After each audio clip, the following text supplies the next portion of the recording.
Welcome to Proof of PR, your passport to the world of public relations for teams building on-chain. I'm your host, Kelley Weaver, CEO of Melrose PR, a leading provider of crypto communications and PR strategy, and founder of Bitwire, the modern newswire reimagined for today's comms professionals. Get ready for an inside look into the future of finance, technology, and entrepreneurship from those driving innovation in our space. Join us as we learn how they generate headlines, cut through the noise, and grow their brand awareness through media placements, press mentions, and thought leaderships. These are the stories behind their success. This is Proof of PR.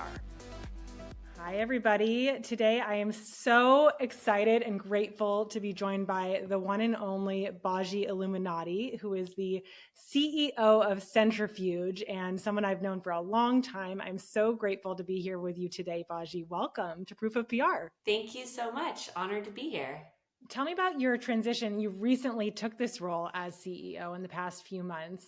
How did that come to be, and how has your marketing background influenced your leadership approach?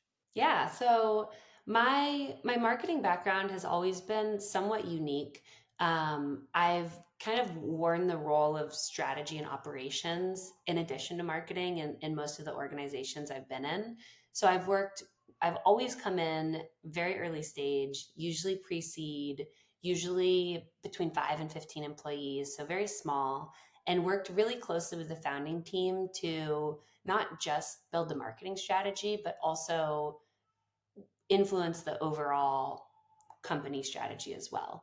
Understanding what are our goals, what outcomes are we trying to achieve, how can we set up a structure that enables that to context to be delivered across a variety of different organizations within the project and the broader objectives. So having that experience throughout my career has enabled me to think about the strategy and then pair the operational execution component to that, and then have the marketing and distribution and go to market be kind of the last step in that process, because so often I feel like marketing teams are operating in relative silos where they're not connected directly to the broader strategy of the organization, or the work that they're doing is viewed more as a kind of support role and not strategic driver in terms of which direction we're going for the company.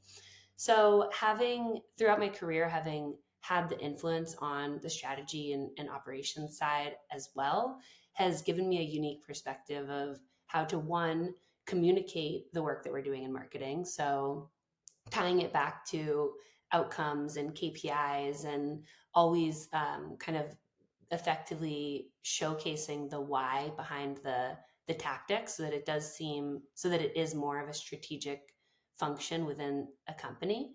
And then two, has allowed me to ensure that we can speak the language of the sales team and the product team and the customer success team, and kind of integrate the work that we're doing across the org.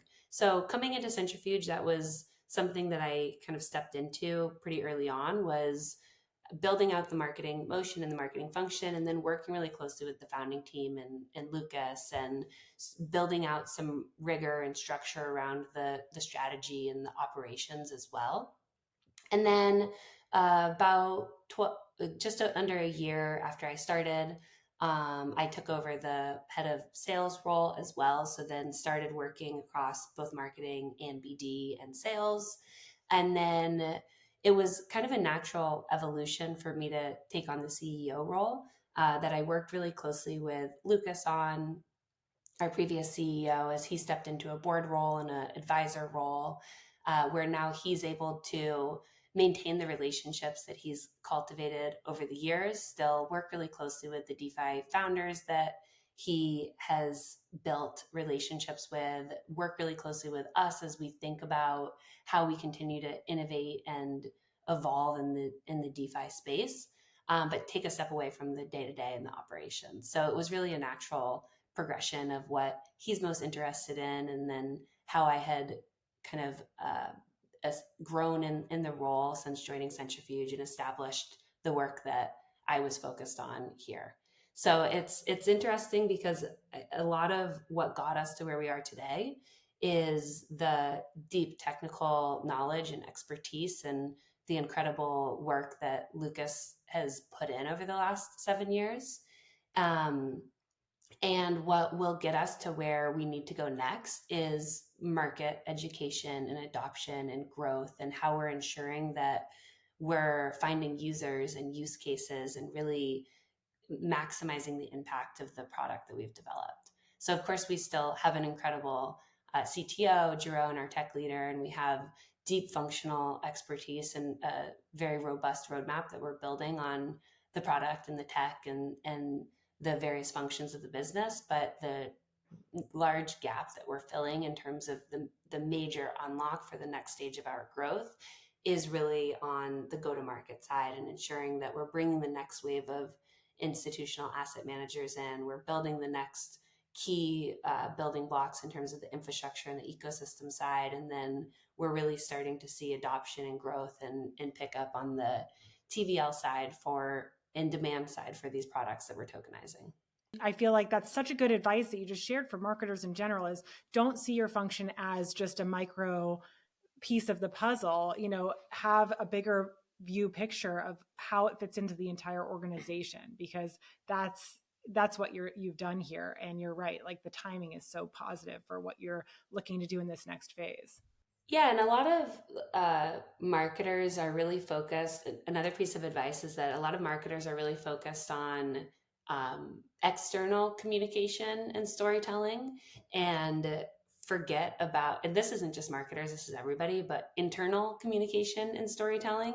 So one thing I did very early on was started working in public and creating a monthly DAO meeting where we shared the work that we were doing on the marketing side. We shared the goals that we had for the upcoming month, the strategies that we were going to test, the kind of core cadence and the operating rhythm of these are our goals for the year. These are our initiatives for the quarter. These are specific tactics and strategies that we want to try for the month.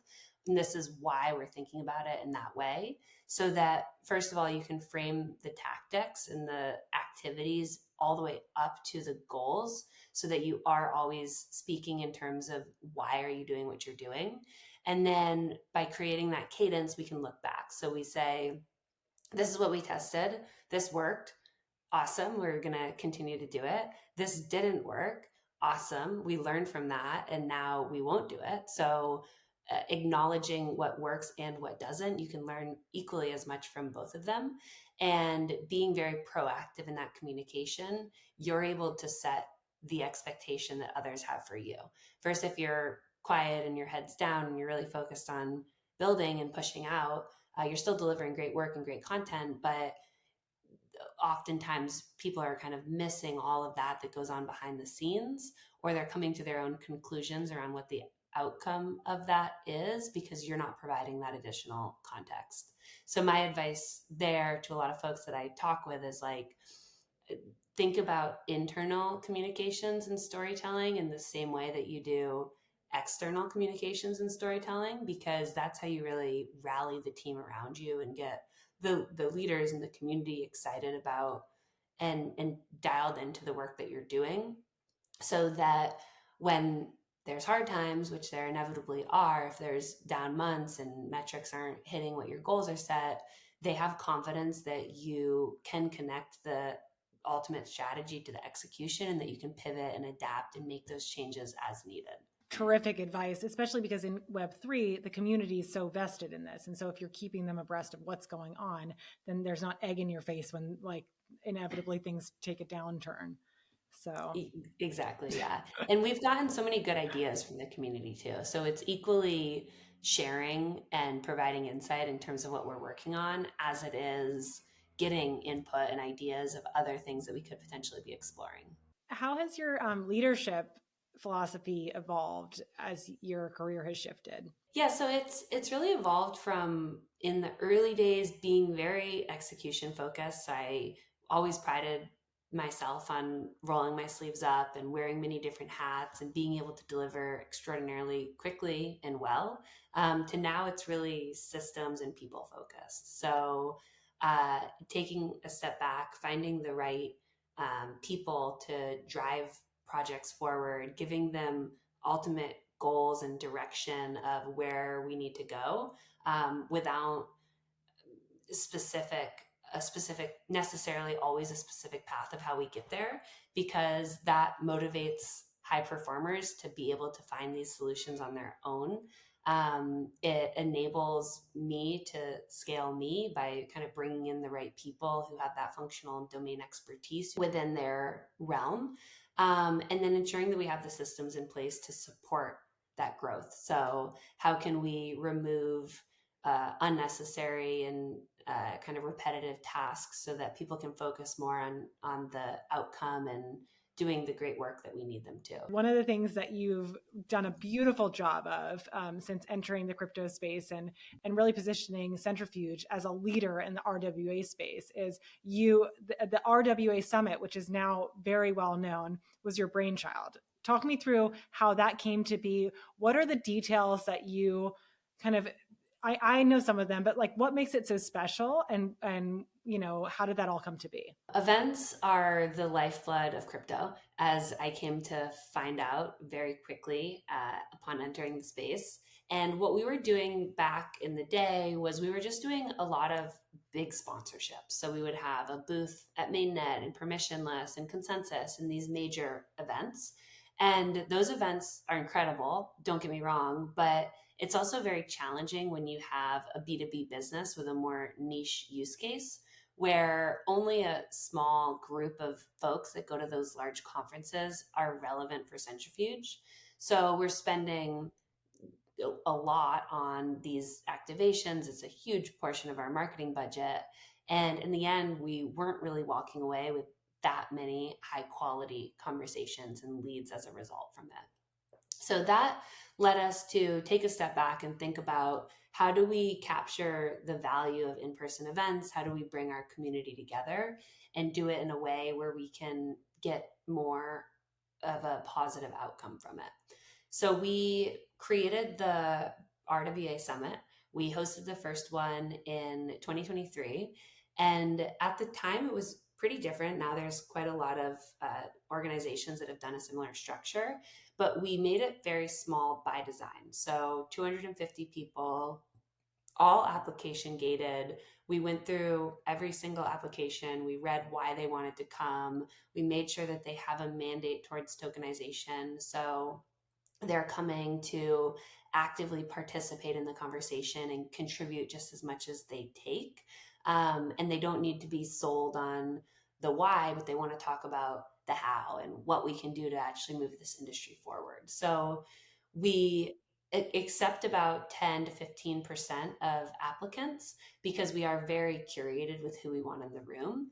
And then the second thing that we did differently was very vertically focused on real world assets specifically. So rather than covering a broad spectrum of topics within crypto, we just want to cover real world assets so that we can cover all the key functions. How do we create more utility? How do we bring more liquidity? What are the key infrastructure pieces that are still needed?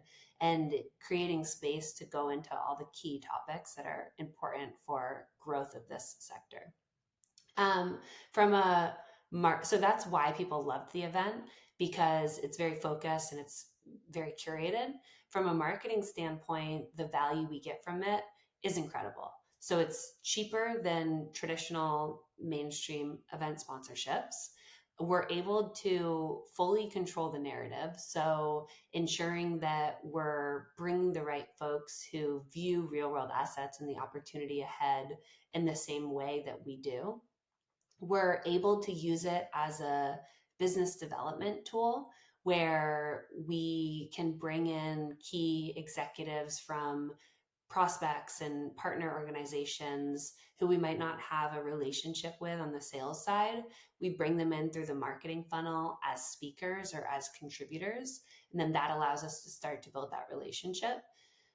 We use it as a lead gen tool, so we get probably 1,000, over 1,000 applicants for every event. So we're starting to build out our database of high quality folks interested in real world assets. The people that we meet in person, of course, we're pushing those conversations forward on the sales side as well. And then lastly, we record all of the content.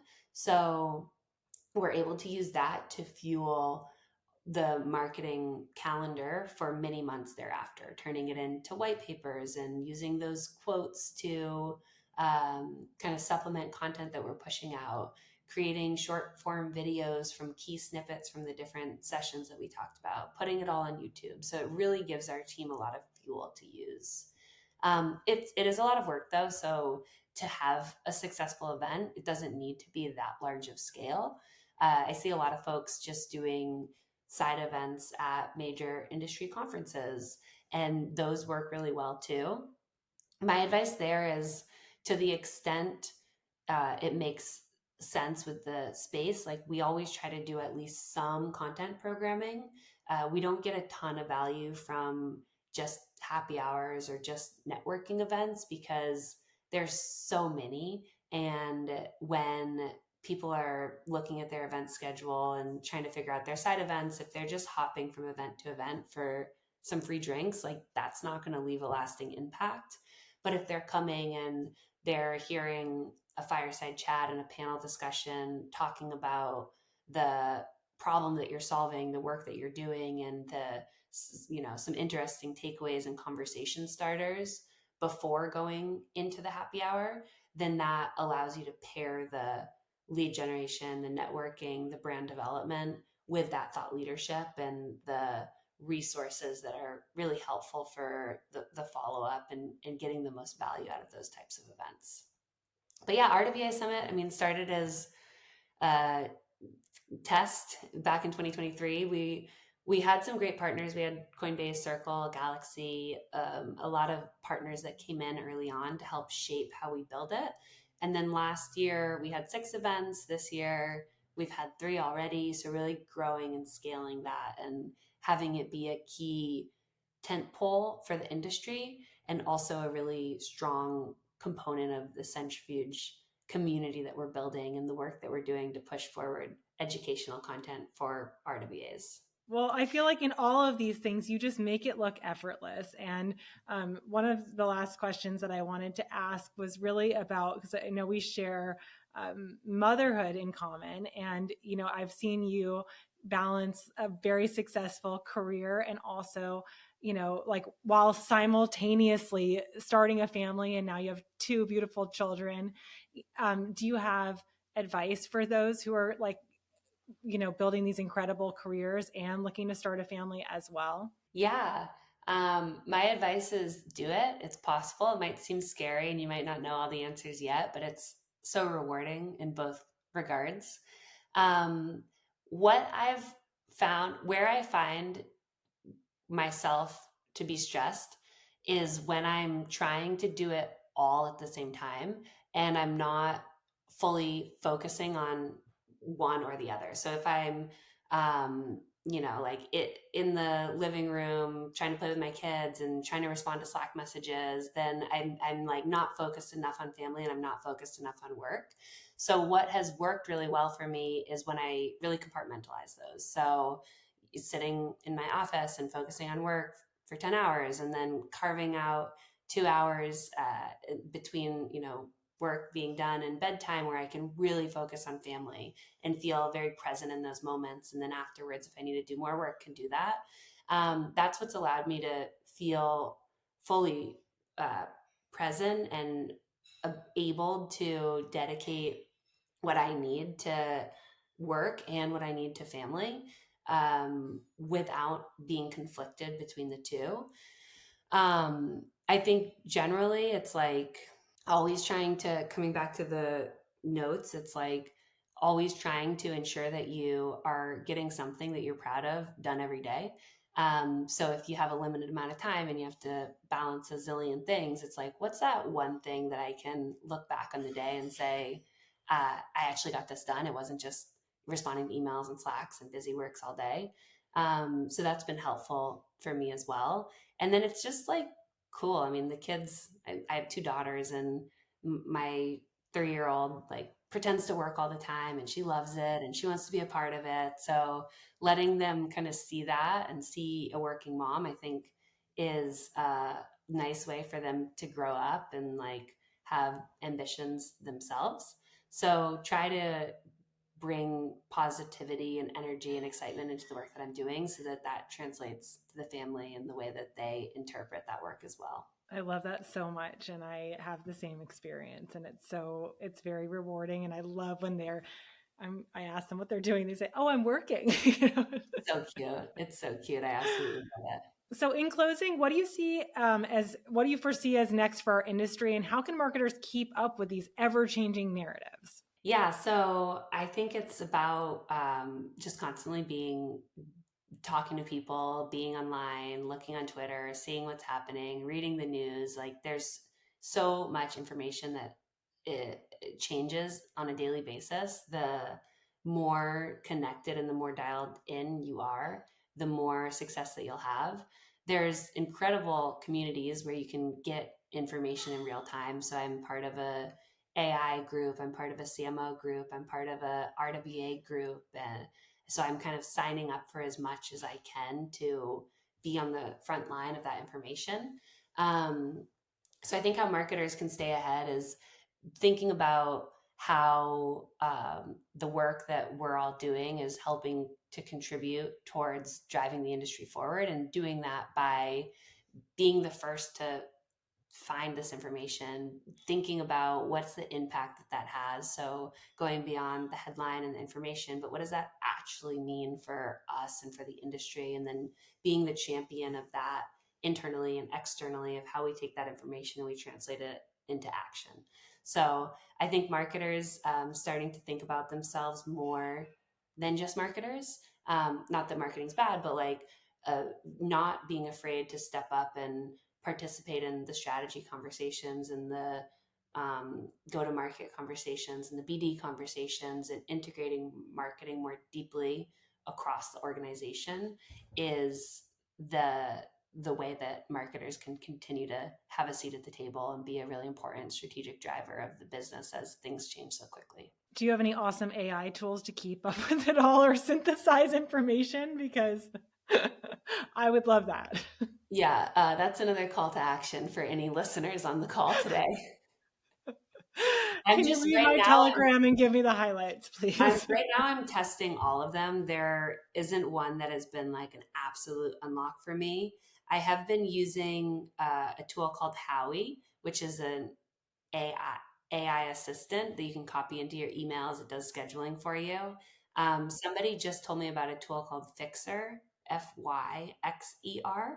Um, so I'm in like testing mode, but still the most valuable is ChatGPT. I think you're an AI influencer, at least to me. So funny, like the layers of influence. I'm in some AI chat groups where I'm like, I know absolutely nothing. Things are moving so quickly. I can't believe I'm still like a human talking on these calls, and I don't have my persona talking on these calls for me. I can't believe we still have like a coder and it's not all vibe coding. Like there's stuff that's happening so quickly and evolving so rapidly.